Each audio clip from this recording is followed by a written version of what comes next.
Depende sa inyo ang comfortable position. Standing position ba or sitting position.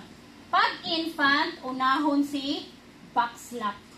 Again, proper positioning. Kaya kung naka-level ang iyahang body, paghatag na ito back slap, so ang iyahang obstruction, moving lang, di na mo gawas.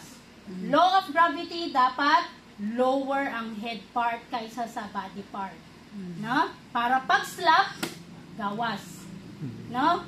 Mao nang mga instances nga nung dili siya matanggal ang obstruction, mali ang positioning ni baby. Pwede mag-video. Ha? Pwede ka Yes, pwede. Depende sa imong comfortable. Standing ba or sitting position. Okay? So, kung standing position ang comfortable position, so dapat naka-football position si baby. Meaning, ipiton ang tiil. Para pag lihok ni baby, di po mahulog. Kaya kung nakaani, pag lihok ni baby, hulog man na. Hindi na ito masuportahan si baby. No? Support the baby, support the head. No? Kailangan gunitan ang iyahang jaw. Kaya kung diri ta mag-focus sa iyahang chest, paghatag slap, unsay nahitabo? Head bang. No? So, support the head. Na. Lower the head part, then give same gyapon.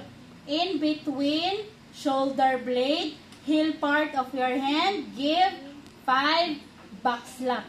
1, 2, 3, 4, 5. Then alternate. Transfer baby. And same gyapon, lower ang head part.